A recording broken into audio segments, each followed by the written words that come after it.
Մեծարգո վարչապետ, ազգային ժողովի մեծարգո նախագահ, կառավարության հարգելի անդամներ, հարգելի պատգամավորներ, սիրելի քաղաքացիներ։ 2024 թվականին կրթության, գիտության, մշակույթի, սպորտի, երիտասարդության ոլորտներում 23 բյուջետային ծրագիր է իրականացվել 234 միջոցառումներով 285,65 միլիարդ դրամի չափով։ Եթե համեմատենք, ապա 17-18 թվականներին այս ոլորտի հատկացումները եւ արվող ծախսերը չեն գերազանցել 150 միլիարդ դրամը եւ հաշվի առնելով նաեւ այն հանգամանքը, որ 2025-ին այս ոլորտների հատկացումը կազմում է շուրջ 362 միլիարդ դրամ, իսկ 2026-ի համար արդեն իսկ նախատեսված է ավելի քան 420 միլիարդ դրամ, ապա ոլորտին հատկացումները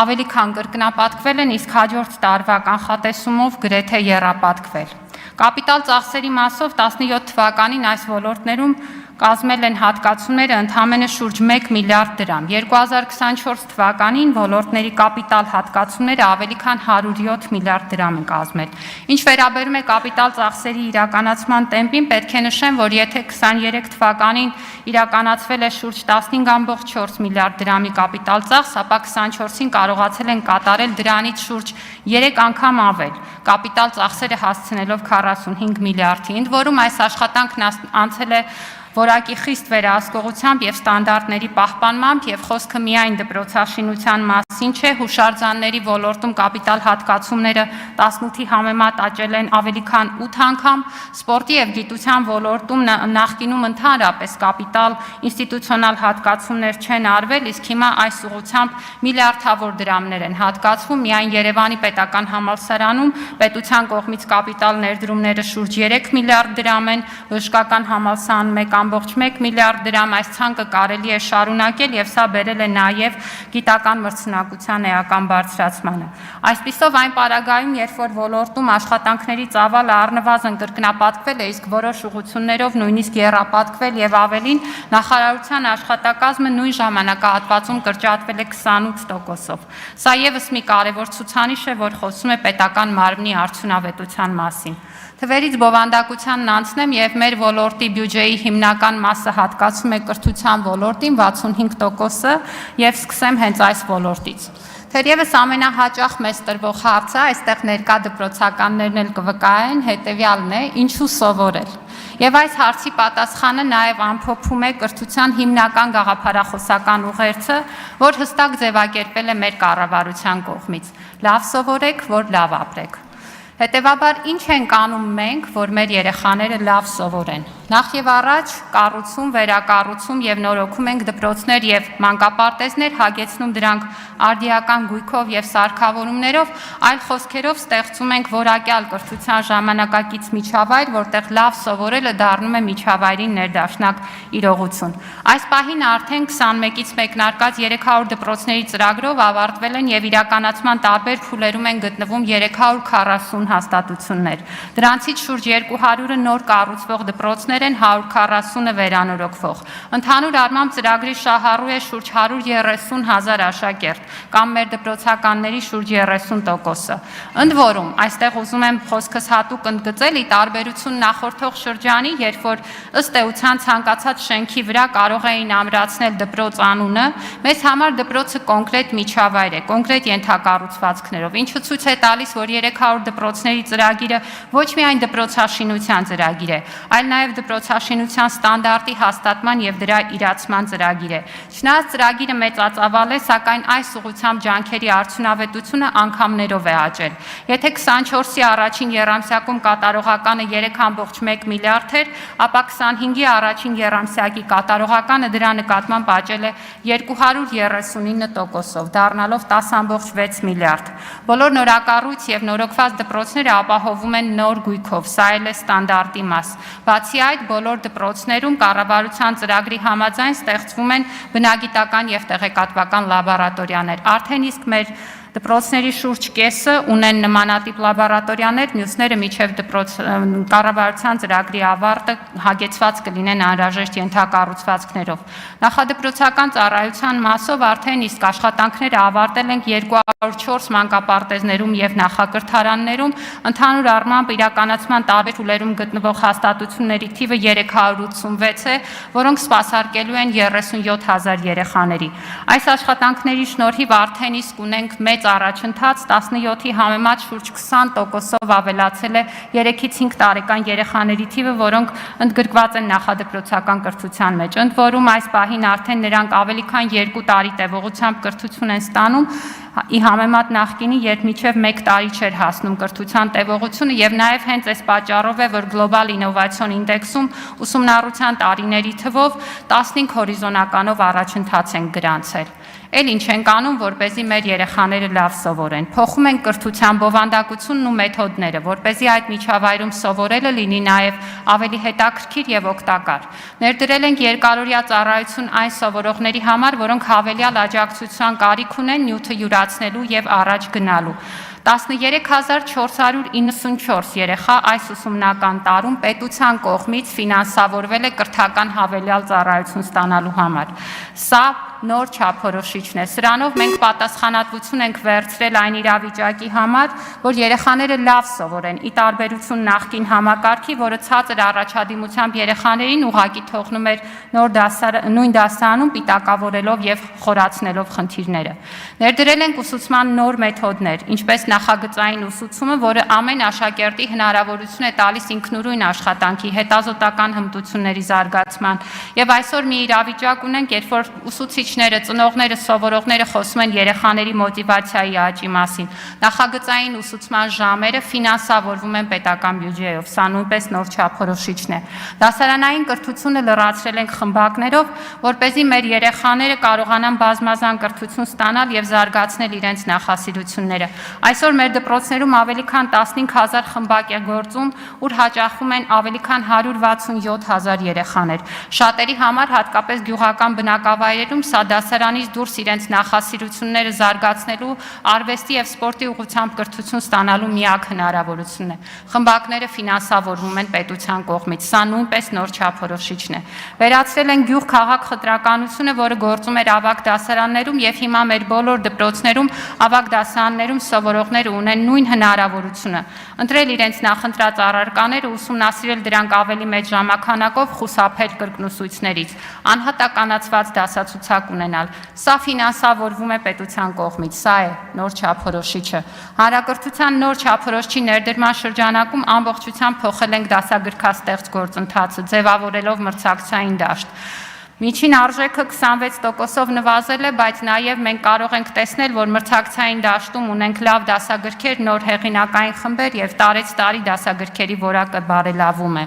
Որպեսզի մեր երեխաները լավ սովորեն, ներդնում ենք նաև ուսուցիչների մոտիվացիայի նոր համակարգեր, որպեսզի լավ դպրոցներում լավ բովանդակությամբ դասավանդեն լավ ուսուցիչներ։ Քանի որ այս հարցը շատ է շահարկվում, մի պարզ համեմատություն բերեմ։ 2017 թվականին ուսուցիչների հավելյալ վարձատրության ծրագրերից գործում էր միայն տարակարգի մեխանիզմը, որից շուրջ 10 տարում օգտվել էր ուսուցիչների շուրջ 6%-ը միայն, եւ նրանց 90%-ից ավելն էլ ստանում էր ընդամենը 10% հավելավճար։ Ուսուցչի վարձատրության որևէ նվազագույն շեմ ամրագրված չէր։ 18-ից ի վեր ուսուցիչների վարձատրությունը 19 թվականին բարձրացվեց 10%-ով համատարած։ 20-ից սահմանվեց ուսուցչի նվազագույն վարձատրության չափ 108,800 դրամի չափով, որն այնուհետև բարձրացվեց եւս մեկ անգամ 2023-ին դառնալով 119,900 դրամ։ Բացի այդ, նոր չափորոշիչով վերանայվեց ուսուցիչների դրույքաչափը, ինչը հանգեցրեց դասավանդվող 1 ժամի արժեքի բարձրացման տարրական դասարաններում 20%-ով, միջին եւ ավագ դասարաններում 10%-ով։ Ինչու եմ սա ասում, որտեղ հաճախ եմ լսում, թե ուսուցիչների վարձատրությանն ուղղված միակ հնարավորությունը կամավոր ատեստավորումն է, այնինչ նշված փաստերը ցույց են տալիս, որ ուսուցիչների վարձատրության եւ աշխատաժամանակի շարունակական բարելավման քայլեր են ձեռնարկվել, որոնք գուցե ինչ-որ պահից դառնում են սովորական եւ դադարում ենք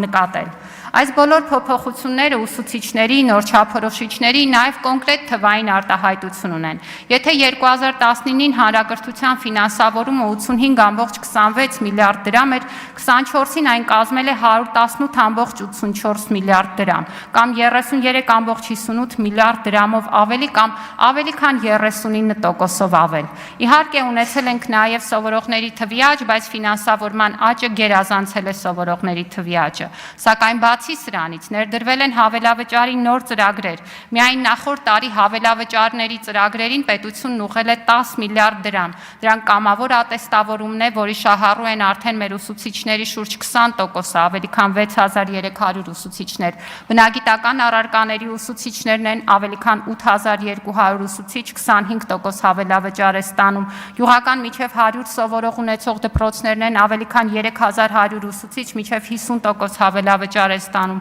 Տարակարգի մեխանիզմն է, որը բարեփոխվել է այնպես, որ հիմա 4-րդ աստիճանի տարակարգը 50% հավելավճարով դարձել է հասանելի շատ ուսուցիչների համար։ Ու այո, սա բերել է նրան, որ հիմա մենք ունենք բարձր վարձատրվող ուսուցիչներ։ 300.000-ից 400.000 դրամ վարձատրություն է ստանում 1600-ից ավել ուսուցիչ, 400.000 ավել բարձր վարձատրություն ստանում է ավելի քան 500 ուսուցիչ, եւ այս թիվը միայն ավելանալու է, որովհետեւ այս բոլոր կառուցակարգերը ներդրված են եւ աշխատում են։ Եվ մենք այո նախորդ տարի ունեցել ենք 3300 նոր ուսուցիչ համակարգում, որոնք այն մարդիկ են, որոնք որոշել են շարունակել կամ ընտրել ուսուցչի աշխատանքը, որովհետեւ տեսնում են պետության քաղաքականությունը։ Ինչ ենք էլ անում, որպեսզի մեր երեխաները լավ սովորեն։ Ընդլայնում ենք մեր երեխաների մշակութային եւ սպորտային կրթության հնարավորությունները, երիտասարդների ներգրավվածությունը ամենատարբեր ուղղություններով։ Նախորդ տարին հայտարարել էինք մշակութային կրթության ծրագիր եւ բաժանորդային ծրագրով, որով մեր երեխաները կարողանում են հաճախել թանգարաններ, թատրոններ, համերգասրահներ, շուրջ 300.000 երեխայի այցելություն ենք ունեցել, ինչը 30%-ից ավել է նախորդ տարվա ցուցանիշի նկատմամբ։ Տարբեր կրթամշակութային ծրագրեր ենք իրականացրել ավելի քան 31.000 մասնակիցներով։ Առանձին մեր ուշադրության թիրախում է ներառականության ապահովման ծրագրերը, որտեղ 1800-ից ավել շահառուներ ենք ունեցել, էլի նախորդ տարվա ցուցանիշները գերազանցելով շուրջ 30%-ով։ Առաջին անգամ հեղինակային երգի մրցույթ փառատոն ենք կազմակերպել, որն ամփոփվեց Ջերմուկում եւ ամենամյա բնույթ է կրում դպրոցահասակ երեխաների եւ երիտասարդների շրջանում դրամական պարգևներով, որը խրախուսում է մեր երեխաների ստեղծագործականությունը։ Որպեսզի խրախուսենք առողջ ապրելակերպը մեր երեխաների շրջանում, որը լավ սովորելու ամենակարևոր բաղադրիչներից է, իրականացնում ենք մի շարք տարբեր միջոցառումներ, մասնավորապես վարչապետի գավաթ մրցաշարերից։ Նախորդ տարի եւս երկուսը սեղանի թենիսը եւ հեծանվավազքը վերափոխեցինք դպրոցականների շրջանում մրցաշարերի։ Դրանք անցկացվում են ճամբարային ձևաչափով։ Սեղանի թենիսի մրցաշարին մասնակցել են 574 դպրոցներ, թիմային խճուղավազքին 362 դպրոցներ, հեծանվավազքին 705 դպրոցներ։ Հեծանվավազքի կազմակերպման համար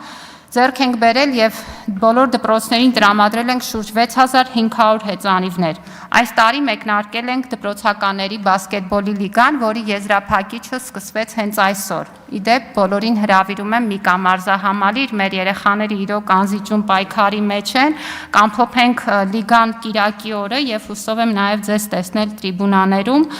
Համայնքային փուլին բասկետբոլի լիգայի մասնակցեց ավելի քան 8700 դպրոցական եւ սա ցույց է տալիս, որ սպորտի զարգացման եւ մեր երեխաներին սպորտում ընդգրկման մեր քաղաքականությունը ակտիվորեն զարգանում է, բայց ոչ միայն այս մրցաշարերի ուղղություններով, նախորդ տարի մի շատ կարևոր ծրագիր սկսեցինք ֆինանսավորելով դպրոցահասակ երեխաների լողի պարապմունքները մասնավոր լողավազաններում, անցյալ տարի ծրագիրը մեկնարկեց Արագածոտնի մարզում, Ապարանում, այս տարի ապրիլից արդեն Մեծամորում եւ Վանաձորում ավելի քան 130 երեխա լող է սովորում պետության ֆինանսավորմամբ, սեպտեմբերից նրանց կմիանան եւս ավելի քան 130 սովորող Հրազդանում եւ Իջևանում։ Մենք նաև ուսանողական մարզական խաղեր ենք կազմակերպում, բայց ուզում եմ հատուկ ընդգծել, որ արդեն իսկ ազգային ժողով ներկայացված բարձրագույն կրթության եւ գիտության օրենքում մենք նախատեսել ենք ուսանողական սպորտի առանձին կարգավորումներ, որ կխրախուսի մեր ուսանողներին զբաղվել սպորտով, դա դիտելով նաև նրանց ուսումնառության մաս։ Որպեսզի նաև խրախուսենք երեխաների շրջանում գիտական հետազոտության հեռանկարը, միանգամից մի շարք հարթակներ ենք ձևավորել համագործակցելով ակադեմիայի մասնավոր ոլորտի գիտնականների համայնքի հետ։ Մասնավորապես համադպրոցական գիտության փառատոնը արդեն 4-րդ անգամ կազմակերպեցինք, գիտության շաբաթը, որի բացօթյա միջոցառումներին շուրջ 20,000 մասնակից ենք ունեցել։ Իհարկե ակտիվորեն շարունակում ենք նաև երիտասարդական կենտրոններ ձևավորել մարզերում, նախորդ տարվա դրամաշնորհները ստացվել են Ախուրյանում, Ծովագյուղում, Արարատում եւ Կապանում երիտասարդական կենտրոնների ձևավորման նպատակներով եւ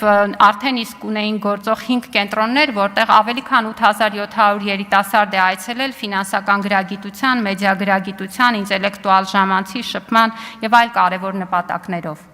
Որպեսզի մեր երեխաները լավ սովորեն, մենք նաև ընդլայնում ենք մասնագիտական կրթության հասանելիությունը, որպեսզի դպրոցից հետո նաև մասնագիտություն ստանալու եւ իրենց մասնագիտության արժանապատիվ աշխատելու եւ ապրելու հնարավորություններ լինեն։ Եւ այստեղ պետք է նշեմ, որ բավականին լավ ցուցանիշներ ունենք, քոլեջներում ընդունելությունը նախորդ տարվա համեմատ աճել է 11.4%-ով, նախորդ տարի քոլեջներ է ընդունվել շուրջ 15,000 հոգի, 9-րդ դասարանը ավարտող ամեն երրորդը գնացել է իր կրթությունը շարունակելու քոլեջում, ընդ որում աճը հատկապես զգալի է գյուղատնտեսության, արդյունաբերության, շինարարության ոլորտներում, որտեղ ամսական 50,000 դրամի կրթաթոշակային ծրագիր ենք ներդրել։ Վերանայել ենք նաև այս ոլորտի մասնագիտությունների ցանկը, որպեսզի այն համապատասխանի ժամանակակից տնտեսությանն ու մեր աշխատաշուկայի պահանջներին, դուալ ուսուցման ծրագրեր ենք դնում մասնավորի հետ համատեղ եւ նաև այս ոլորտում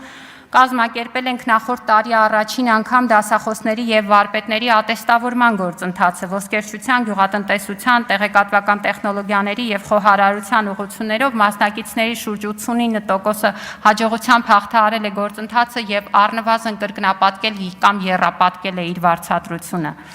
Բուհական ոլորտում նույնպես ունենք բավականին լավ արդյունքներ այն տեղերում, որոնք պետության համար դիտվել են գերակա, գիտեք, որ այստեղ նույնպես ներդրել էին գերակա կրթաթոշակի քաղաքականությունը, մասնագիտական մանկավարժության, բնագիտության ուղղությամբ 21% աճ ունենք նախորդ ուսումնական տարում ընդունվածների համեմատ, այս քաղաքականությունը ներդրեցինք նաև ագրարային ոլորտում, 220 ուսանող այս ուղղություններով ընդունվեց ագրարային համալսարան նախորդ տարի եւ վստահ եմ, որ առաջիկա տարիներին ցուցանիշները բարելավվելու են, պետք է ասեմ, որ այս պահին արդեն ունենք իրավիճակ, որ պետությունը իր կողմից ֆինանսավորող տեղերի քաղաքականությունը դնում է հիմնականում ԲՏՃՄ ուղղություններով եւ նախորդ տարի մեր շրջանավարտների կեսից ավելին ընդունվել է բուհեր, նրանց 61%-ը հենց այս մասնագիտություններով եւ մենք ընդհանուր առմամբ մեծացրել ենք մասնագիտական կրթության ոլորտում մեր շրջանավարտների համախառն ընդգրկվածությունը, որը հասել է շուրջ 60%-ի եւ սա նույնպես բերել է մեր երկրի դիրքի բարելավման 4 հորիզոնականով գլոբալ ինովացիոն ինդեքսի համապատասխան ցուցանիշում։ Բայց այս ոլորտների աշխատանքը չպիտի ուղղված լինի միայն երեխաներին եւ ուսանողներին։ Կրթությունը, գիտությունը, մշակույթն ու սպորտը կյանքի որակի կարևոր ցուցիչներ են։ Ինչ ենք արել եւ ինչ ենք անում, որպեսզի հանրային այս կարևոր ուղղություններով ավելի որակյալ մասնակցություն ունենանք ու նաեւ այս ուղղությամբ հասկանանք, որ ավելի լավ ենք ապրում։ Թերևս ամենակարևոր բաներից մեկը, որ պիտի ընդգծեմ, դա մշակութային կյանքի եւ ծառայությունների հասանելիությունն է։ Այնպիսի գուցե պարզ թվացող բան, թե մարդիկ ինչ հաճախականությամբ են կարողանում այցելել որևէ մշակութային միջոցառման, չի խոսում միայն մշակույթի զարգացման մասին, խոսում է մեր հասարակությունում կյանքի որակի մասին։ Եվ որպեսզի այս հնարավորությունները ընդլայնվեն, մենք առանձին ծրագրեր ենք իրականացնում, որոնք նաև բյուջետային հստակ արտացոլում ունեն, եւ նախորդ տարի մարզերում կազմակերպել ենք 9 տարբեր երաժշտական փառատոններ, ավելի քան 73,000 հանդիսատեսի մասնակցությամբ, 3 թատերական փառատոններ, շուրջ 14,000 հանդիսատեսի ընդգրկմամբ, Նաև մեծ ակտիվությամբ նշում ենք հոբելյանները, նախորդ տարի օրինակ Ազնավուրի, Փարաջանովի, Քոչարի հոբելյաններն էին եւ առանձնահատուկ ուշադրություն ենք դարձնում ոչ միայն արտերկրում նրանց հանրահռչակմանը, այլև հենց մեզանում եւ կրթական ծրագրերն ու մարզերում կազմակերպվող ծրագրերը այս հոբելյանական ծրագրերի կարևոր մաս են։ Այս տարի էլ նշում ենք ֆիլհարմոնիկ նվագախմբի 100-ամյակը եւ դրա կարևոր բաղադրիչն է լինելու ֆիլհարմոնիկի համերգները մարզերում։ Այս տարի հուլիսից սկսած ֆիլհարմոնիկ նվագախումբը համերգներ կունենա այնպիսի բնակավայրերում, որտեղ վստահ եմ 100-ամյա պատմության ընթացքում երբևէ ֆիլհարմոնիկ նվագախումբը համերգ չի տվել եւ հուսով եմ, որ մեր բազմաթիվ քաղաքացիներ կօգտվեն այդ հնարավորությունից։ Մեզ համար շատ կարևոր է նաև, որպեսզի մշակույթն ու արվեստը լինեն մեր երկրի հանրային զարգացման եւ տնտեսության կարևոր ուղղություն, որովհետեւ արվեստն ու մշակույթը կարող է ինքնաբավ լինել եւ հենց այս մոդելի ներդրումն է, որ մեր քաղաքականության առանցքում է եւ այստեղ պետք է մի պարզ ցուցանիշ նշեմ։ Ուրեմն, եթե մենք 23 թվականին մշակույթի ոլորտում մեր հաստատությունները կարողացրել են գեներացնել 3.8 միլիարդ դրամի չափով սեփական եկամուտ, ապա 24-ին արդեն նրանց կողմից սեփական եկամուտների ծավալը հասել է 5.5 միլիարդ դրամի։ Եվ սա ցույց է տալիս, որ իրականում մշակույթի ոլորտում մենք ունենք մեծ պոտենցիալ եւ պետք է կարողանանք այդ պոտենցիալը իրացնենք։ Սա իրացնելու համար թատերահամերգային կազմակերպություններում ներդրվել է ֆինանսավորման նոր մոդելը։ Օպերայի հետ արդեն աշխատում էինք այս մեխանիզմով, նախորդ տարի դրան միացել է տիկնիկային թատրոնը, այս տարվանից նաև կամերային թատրոնը, այստեղ մենք ունենում ենք ներկայացումների եւ մասնավորապես առաջնախաղերի թվի աճ, օրինակ օպերային թատրոնում նախորդ տարի 250 ներկայացում ենք ունեցել եւ 5 առաջնախաղ, 150 հանդիսատեսի ընդգրկմամբ, եկամուտների 20% աճ, աշխատավարձերի 37% աճ, տիկնիկային թատրոնում ունեցել ենք 745 ներկայացում, 7 առաջնախաղ, 115,000 հանդիսատես, 35% եկամուտների աճ եւ մինչեւ 50% աշխատավարձերի բարձրացում։ Սա է այն մոտեցումը, որով մենք աշխատում ենք մշակույթի ոլորտի մեր հաստատությունների հետ, պետությունը կրկնապատկում է նրանց վաստակած սեփական եկամուտները եւ այստեղ նաեւ շահում է առաջին հերթին մեր հանրությունը։ Նախորդ տարի առաջին անգամ մեկնարկել ենք նաեւ մշակույթի ոլորտի միջազգային հեղինակավոր փառատոնների եւ մրցանակաբաշխություններին մասնակցած եւ մրցանակի արժանացած մշակույթի գործիչների ամսական դրամական խրախուսումը, ամսական 130,000-ից 800,000 դրամ պետությունը տրամադրում է մեր այն գործիչներին, որոնք ունեն այս նշանակալի նվաճումները եւ նախորդ տարի արդեն ունեցել ենք 52 միլիոն դրամի հատկացում տարբեր շահառուների։ Գրքի ուղղությամբ կարևոր աշխատանք է այն միջավայրի ձևավորումը, որտեղ գրահրատարակիչները, ընթերցասեր հասարակությունը եւ գրականության շուկան միասին ձևավորվում են եւ գրքի միջազգային փառատոնը դառնում է նման հարթակ։ Նախորդ տարի գրքի միջազգային փառատոնին շուրջ 30,000 այցելու ենք ունեցել, ինչը կրկնակի ավել է դրա նախորդ տարվանից, վաճառվել է շուրջ 12,000 գիրք, որը նախորդ տարվա ցուցանիշից 20%-ով ավել է։ Այս տարի գրքի փառատոնը կտանենք նաեւ մարզեր։ Կինոյի ոլորտում բոլորովին վերջերս հաստատել ենք մասնակի վերադարձի գործիքակազմը ներդրումների դիմաց եւ արդեն ունենք հայտեր, մեծ հետաքրքրություն, այսօր արդեն Հայաստանում իրականացվում է միջազգային լուրջ հեղինակություն ունեցող տարբեր կինոնկարների արտադրություն, հետարտադրություն եւ այս պոտենցիալի օգտագործումը առաջիկայում նաեւ կարծում եմ բյուջեի ցուցանիշներում կդրսևորվի։ Նախորդ տարին կարևոր է եղել նաեւ թանգարանների եւ հուշարձանների ոլորտի համար, թանգարանները ավելի քան կրկնապատկել են իրենց սեփական եկամուտները 22 թվականի նկատմամբ 1.4 միլիարդ դրամի հասցնելով դրանք, միասնական տոմսային էլեկտրոնային համակարգ ենք գործարկել, ընդ որում կարևորում եմ, որ այս համակարգը հնարավորություն է տալիս նաև հուշանվերների առցանց վաճառք իրականացնել, առաջիկայում մենք դրան մեծ ուշադրություն ենք դարձնելու, սեփական եկամուտների մեջ շուրջ 12%-ն է այս պահին ուրեմն գոյանում հուշանվերների վաճառքից, բայց վստահ եմ, որ այս պոտենցիալը շատ մեծ է եւ կարող ենք դա ակտիվորեն օգտագործել։ Նաեւ պետք է նշեմ, որ թանգարանների միջազգային համագործակցությունն է մեր ուշադրության կենտրոնում։ Նախորդ տարի ունեցել ենք Հայաստանի պատմության մեջ ամենաշատ այցելուներ գրանցած ցուցադրությունը, որը Անահիտ Աստվածուհու արձանի ներկայացմամբ ցուցադրությունն էր պատմության թանգարանում, բայց այս տարին լինելու է ոչ պակաս ակտիվ եւ կունենանք բազում առիթներ միջազգային հեղինակավոր տարբեր թանգարանների հետ համագործակցություններ ունենալու։ Հուշարձանների պահպանության համար նախորդ տարվա համեմատ կրկնակի ավել միջոցներ ենք հատկացրել, շուրջ 800 միլիոն դրամ, որի շրջանակներում 16 հուշարձաններ վերականգնվել են, 11-ը նախագծվել եւ փորձաքննվել, 2 պեղումներ են իրականացվել, ընդ որում դրանք տարբեր ուղղություններով են, որմնանկարներ, ազգային փոքրամասնությունների հուշարձաններ, պետականության խորհրդանիշ հանդիսացող, մեծ ուշադրություն ենք դարձնում նաեւ ենթակառուցվածքների ստեղծմանը եւ կարծում ենք, որ թվերը ցույց են տալիս, որ իրականում այստեղ ունենք բավականին լուրջ հետաքրքրություն, որովհետև մեր երկրի զբոսաշրջիկների զգալի մասը այցելում է հուշարձաններ եւ հուշարձանները նաեւ կարողանում են գեներացնել շուրջ 742 միլիոն դրամ եկամուտ տարվա ընթացքում, ինչը էապես գերազանցում է պետության ներդրումը։ Գիտության, մրցունակության եւ գիտական աշխատանքի հնարավորությունների ընդլայնման նպատակով կառավարությունը շարունակական քայլեր է ձեռնարկում եւ 24 թվականի գիտության ոլորտի ֆինանսավորումը 280%-ով ավել է 18 թվականի համեմատ, ընդ որում այս ֆինանսավորումը միայն ընդհանուր թիվ չի, ծավալ չի, դրա ներսում բովանդակություն է, որի հետևում ընկած են թե կապիտալ ծախսերը, որոնց մասին արդեն խոսեցի, թե գիտնականների վարձատրության բարձրացումը եւ 25 թվականի հունվարի 1-ից արդեն իսկ իրողություն է 105-ից 300% վարձատրության բարձրացումը գիտնականների բազային ֆինանսավորմամբ, բայց ոլորտում գործում են նաև 20-ից ավելի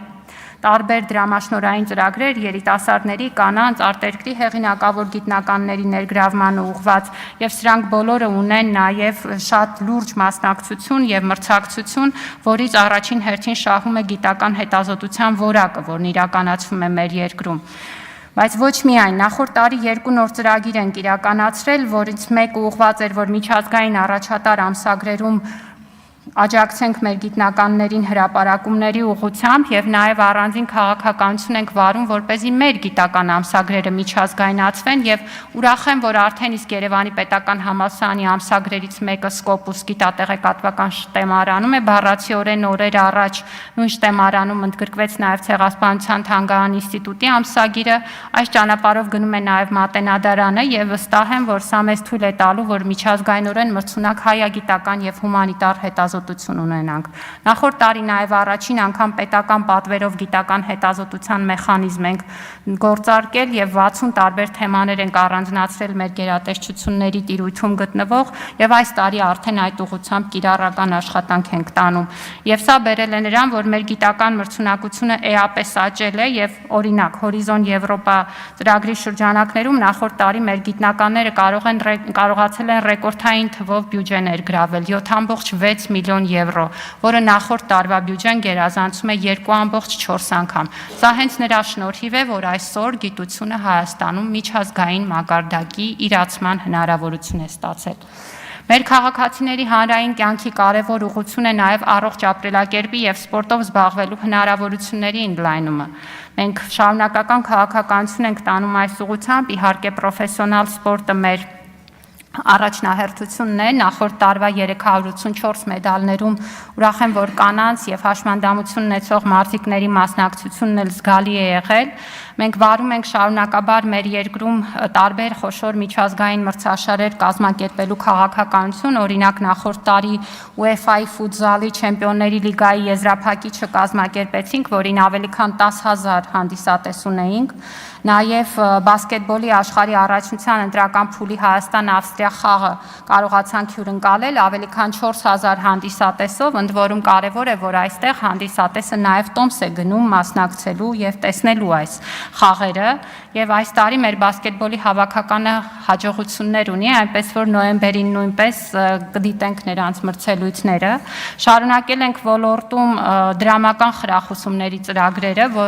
որի օգնությամբ կարող եմ ասել, որ մեր գրեթե բոլոր հեռանկարային մարզիկները պետության կողմից աջակցություն են ստանում եւ երբեմն այդ աջակցությունը հասնում է նույնիսկ գումարային արդյունքում համախառն ավելի քան 1 միլիոն դրամի ամսական։ Նաեւ նպատակ ունենք հաջորդ օլիմպիական խաղերից առաջ գործարկել օլիմպիական նպաստի նոր ծրագիրը, իհարկե նախորդ ուրեմն ծրագրի տրամաբանությունը եւ վերլուծությունը իրականացրած կարգավիճակում։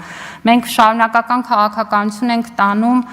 տարբեր ուղղություններով սպորտային ենթակառուցվածքներ զարգացնելու նախորդ տարի ավելի քան 100 սպորտային ենթակառուցվածքների շուրջ աշխատանք է տարվել բյուջեի միջոցներից, սուբվենցիոն ծրագրերով, մասնավորի հետ համագործակցությամբ եւ այս պահին արդեն գործարկման վերջին փուլում ենք տիպային մարզահամալիրների ծրագրով, որը կսկսվի Եղեգնաձորում, Մարտունիում եւ Արարատում եւ այնուհետեւ կշարունակվի մյուս խոշորացված համայնքներում, ոլորտում նաեւ բարեփոխումների մեծ ծրագրեր են իրականացվում, ձևավորվել է սպորտի կառավարման կենտրոնը, օրենսդրական փոփոխություններ են արվում եւ սրանք բոլորը բերելու են սպորտի նաեւ որակական փոփոխության, կառավարման ստանդարտների եւ հաշվետվողականության տեսանկյունից։ Խոսքս ուզում եմ ամփոփել ակադեմիական քաղաք ծրագրով։ Սա իրապես մեր հանրությունը վերափոխող ծրագիր է, որը սկսել ենք թերահավատության միջավայրով եւ վստահ առաջ ենք գնում, ցույց տալով, որ երազանքներն իրականանալի են, եթե դրանք դառնում են հստակ ձևակերպված նպատակ նախագիծ։ Այսօր ակադեմիական քաղաք ծրագրում մենք մի փուլում ենք, երբ որ արդեն հստակ գիտենք իրականացման հաջորդ պլանը եւ այն ճանապարհին ենք, որ հաջորդ տարի կարողանալու ենք մեկնարկել արդեն կոնկրետ նախագծման եւ շինարարության աշխատանքները եւ այս վստահությունը առաջին հերթին մեզ տալիս են միջազգային հեղինակավոր գործընկերները, ում հետ աշխատում ենք ամբողջ ընթացքում եւ նաեւ այն ուրեմն արդյունքները, որ այդ աշխատանքը ձևակերպում է եւ պետք է ասեմ, որ առաջիկայում բարձրագույն կրթության եւ գիտության օրենքի նոր նախագծով, որը բառացիորեն օրեր հետո կքննարկենք ազգային ժողովի այս նույն դահլիճում, ակադեմիական քաղաքի համար առանձին ինստիտուցիոնալ եւ օրենսդրական ամրագրումներ են տրված եւ նաեւ կարծում եմ, որ